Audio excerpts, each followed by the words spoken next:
everyone. I'm Shabina, I work for the Leprosy Mission. So my presentation, before jumping into talking about some of the challenges and some of the interest areas around work with other NGOs and universities, I thought I'd better give you the science bit first, as I like to say. So how many of you in this room have actually heard of leprosy? How many of you work in leprosy? How many of you studied leprosy? There you go. That's usually the answer I always expect from a lot of academics and a lot of university institutions. So my presentation is going to be about working together to leave no one behind, and it's very important that you remember that title for a reason. So just to kind of give you a bit of background, what is the Leprosy Mission, known as the TNM?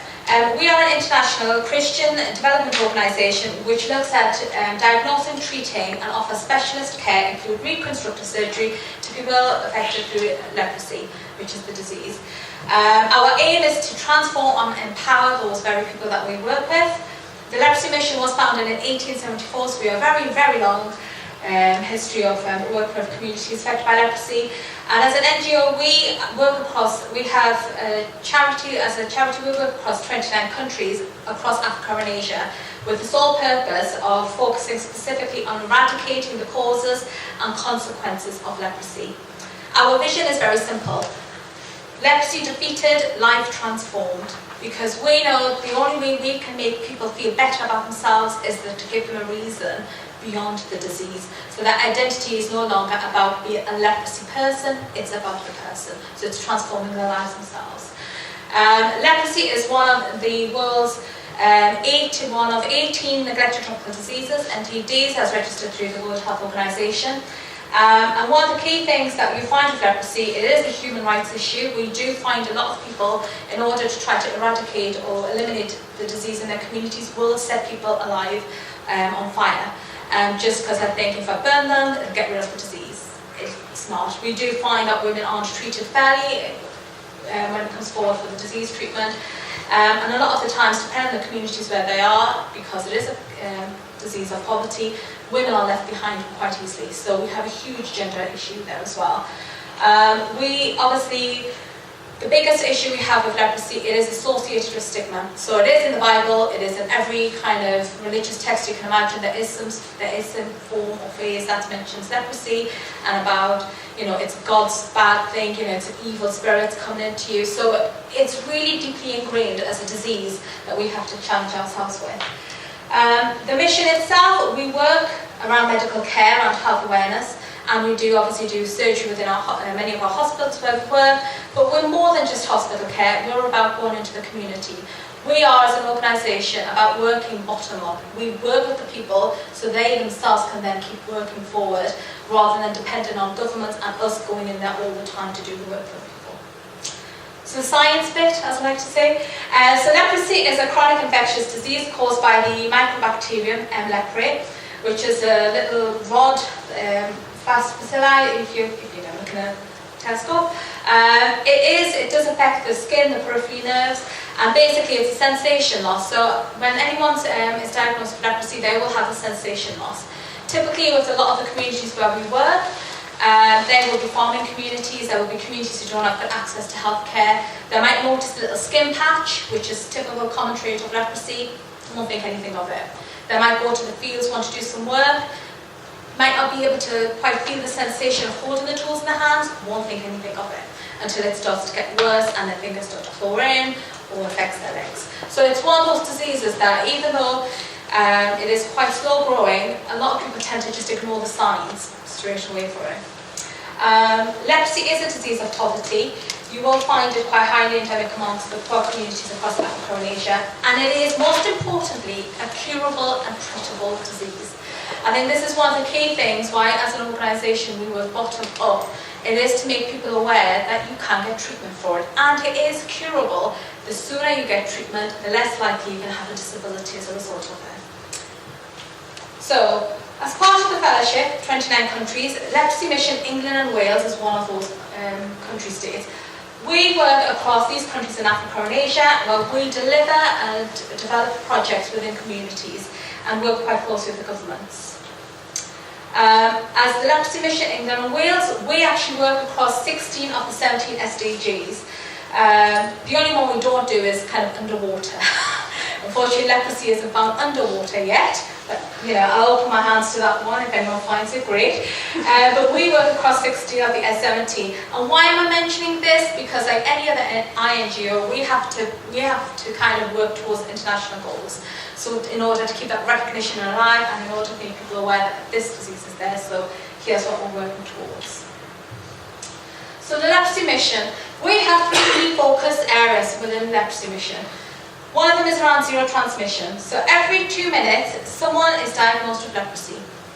Every 2 minutes, someone is diagnosed with leprosy. And 1 in 10 of those people diagnosed are children. And when we're talking children under the age of 12. So they will end up coming to see a lot of our clinical experts once the disease is actually set in. And so their fingers have started clawing, they've ended up with early signs of a form of disability. So that is the worst kind of thing we tend to find. And all globally, according to the World Health Organization, we have just over 200,000 new cases of leprosy reported. That was in 2017, and the numbers still keep growing. And one of the reasons why they keep growing is because leprosy as a bacterium takes up to 40 years to come forward, to show itself, manifest itself. So I could be carrying leprosy all my life and then out of the blue, one day, happily married, children are growing up, I suddenly start seeing the signs of leprosy. My instinct isn't going to be, oh, I've got leprosy, I'll be thinking it's age. But once I'm diagnosed, once I'm told I've got leprosy, that is when the whole stigma kicks in, and that is when you find people are rejected within communities, people are actually thrown out of families, and the whole cycle of what comes associated with leprosy comes into it. The second area of research that the Leprosy Mission are interested in is about zero disabilities, and it's to prevent disabilities from setting in. The sooner you access treatment, the quicker it will be to get rid of that disability. And just over 16,000 girls and boys were diagnosed with leprosy in 2017. And 39% of those newly diagnosed were obviously girls or women. And the reason being because depending on the communities where we work, women are the last to get the treatment. Furthermore, the treatment for leprosy across any of our countries is too far away. Women will not travel 6 to 8 hours to access a health centre, let alone see a doctor. They are the home carers, so why on earth would they need that treatment? So that is a huge thing. Another aspect that we'll have a huge case of, leprosy is a free treatment. It's free treatment according to the World Health Organization. But debilitating that information down to communities, it's very difficult. So communities still think to get any treatment you have to pay for it. You don't. It is free access. The third area we work on is around zero discrimination. Very importantly, there are over 157 laws in place that discriminate against people affected by leprosy. One such example is, if I give you India, for instance, there are quite a lot of laws there which state that if you have leprosy, your right in a marriage will be annulled. So you as an individual, your marriage will be annulled, if you own land, it will be taken off you automatically, you will be not eligible to any benefits, let alone any healthcare, and you may be sent to a mental institution. Because that is how you treat leprosy. You give someone mental health shocks and therapy. Not the case. So there's a lot of these old mythical laws that are still around, haven't been ingrained, but have barely been challenged. So, working in partnership. Remember my title, Leaving No One Behind? Well, that is actually a title that was formed in 2012 from part of the London Declaration, which was around neglected tropical diseases, which brought together institutions, NGOs, pharmaceuticals, coming together to say how is it that we are going to fight all the neglected tropical disease, of which leprosy is one, globally. And the decision was we need to work together. We need to make sure no one is left behind by working together. An NGO cannot do everything. It needs the support of institutions and pharmaceuticals and other healthcare providers. So working together with other NGOs and other CSOs as well. Some of the key things that were found working together, especially around research with other NGOs, and I'm just going to pick on some of them. Working with other NGOs who might not be specifically leprosy focused, they might be focused on eye care, WASH or anything. It's reaching out to wider communities. As a leprosy organisation, we only go so far. There we have a deeper reach somewhere else. So we'll be able to work jointly together and probably raise the awareness of WASH, and kind of fighting through different stigmas and community education. One of the greatest challenges that we tend to have is, which is noticeably picked up, is around data collection not being shared. Typically, even within NGO organisations, when we work in partnership, it's a case of, it's my data, it's not yours. It's about my disease, not about your disease. At the end of the day, we are there working with the same community, and a lot of the times, a lot of neglected tropical diseases, leprosy as well, are comorbid with other diseases. So just because you have leprosy does not prevent you from having other diseases. And a lot of the times that is the case. So why can't we share that data? It becomes a huge issue for us.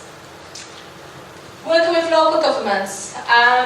The greatest challenge, the greatest opportunity we have is to have the buy-in support from governments on the programs we deliver. The challenge we have within leprosy is in 1995, it was globally declared eliminated. So any government now that turns around and says we still have leprosy in our country, it's like kind of saying egg on your face. Ha ha, how have we got that? And one of the ways we kind of work with governments to say is, okay, you've got this issue, let's work together and let's try to decrease those numbers again. So it's kind of getting a government buy-in to say, you're not by yourself, we acknowledge what you've been trying to do, let's work together, let's support each other and raise the awareness. It also means in turn, for us as a Leprosy Mission, we can also access their health staff, raise awareness, make them more aware of how to diagnose and treat leprosy. So getting rid of their own personal stigmas around treating the disease that they might feel themselves. Some of the greatest challenges that we do have is, in a lot of countries, especially in Africa, it's staff retention. We tend to find, especially when we're doing kind of data collection, there's a 2-year or 1-year staff changeover, and then things keep moving around, and then things are dropped, and the staff need to be retrained. And by the time you kind of keep going through the cycle, that's a whole funding phase, a 3-year funding phase of a project. So that is a huge issue that we tend to have a problem with. One of the other issues that we have, and I'm going to pick on, is around the local bureaucracy and the ownership of data. For a lot of countries where we work, even if we work closely with a lot of governments, the issue is if the government staff were part of collecting that data, just by being there, it's our data, it's their data. And for us to share it or access it with anyone else, we need to have written permissions from the ministries, just so that we can have that piece of data to be able to advocate for leprosy and to be able to advocate for more funding as well. Working with universities, obviously for us as an organisation, we work quite closely with a lot of universities across the UK and Europe, mostly because the more people that are aware of leprosy and the more work that's published is brilliant. Yeah? One of the biggest challenges we have in the leprosy world is that actually our talent, dare I say, is getting old. And there's not enough new knowledge coming through. So the more people that can be able to be more involved in research in leprosy, the more awareness we're raising out there. One of the key things with working with universities is they can support us to validate the impact of the work we do. A lot of the research, before any project even starts, we always collect baseline data, mid-year data, and data, every kind of data you can imagine. Having universities be part of that collection process and start-off process gives us ample reason to say, has this actually worked? We, as an organisation, can see the end result, but realistically, has it actually worked? What has been the longer-term impact? Is this something we can argue and keep supporting this disease and raising funds for it? Many UK institutions obviously require UK universities to work with low middle-income countries and NGOs. Leprosy works across low middle-income countries. We work across, and yet sometimes one of the biggest things is we have to actually approach universities to say, hey, there's us as well. So we typically, as a disease, get kind of sidelined through. A couple of challenges that we've had. It's a big challenge because obviously we are an organisation, as I've mentioned, that works bottom up. And our bottom up approach is we really want our beneficiaries to have their say. We really want the beneficiaries to take the lead on helping some of the researchers get the information they require. And a lot of the times experience has shown us that sometimes researchers come with their own agenda. And we're not interested in you, beneficiary. You have your health system. You stay there. And there's this kind of disrespect there. So we have to work quite closely with a lot of universities to say, look, you need to respect the people that we're serving, because at the end of the day, this project is for them. It's not for you, it has to be involving them as well. Another issue we have is, working with a few universities, it's a whole thing about let's do a pilot research first. And that is solely because the funding can be prolonged further. So let's do the foundation stage, and let's do the next stage, and then we'll go on to the big research. That is probably looking at, what, 12 years down the line? We've only got funding for a project for 3 years. We don't have 12 years in the line. So, you know, it's the whole thing about you need to be able to look carefully at what the work it is that we offer and how it is that we can work together collaboratively. And last comment I want to make is around the ownership of data. Client versus researcher. A lot of the time, because we are the Leprosy Mission, we will say, as an organisation, we need to work jointly together to own that data. It shouldn't just belong to the university, because a lot of our own staff, a lot of our beneficiaries help to collect that data, so it should belong to us. And a lot of the times that we find a lot of universities and researchers say, no, it's only mine and nobody else's. And that makes it very challenging, very difficult. So just to kind of pick on some of the things we can learn on, typically, whenever we work with any universities or any NGOs, we tend to put a memorandum of understanding in place. One of the key learnings we've realised is that memorandum of understanding needs to be reviewed more often than what is typically practiced. And one of the reasons being because if there is an issue of culture or clashes with staff, with beneficiaries, with researcher, we should be able to stop any kind of this hurt feeling or your disrespect feeling coming through and be able to work with that. And certainly making clear where data should be shared equally. I think the most important thing just to mention is what we can learn as beneficiaries have a voice. As I have said, we are a ground-up organisation. We have many forums, collectively groups of people affected by leprosy who are now constituted as an organisation themselves, who can join in to share their experiences, who can give you case studies, who can help you collect data. They are there. Don't just ignore them, but do acknowledge them. And that is one of the things that I would really emphasise, is acknowledging a lot of the people that help in the process of research. Thank you.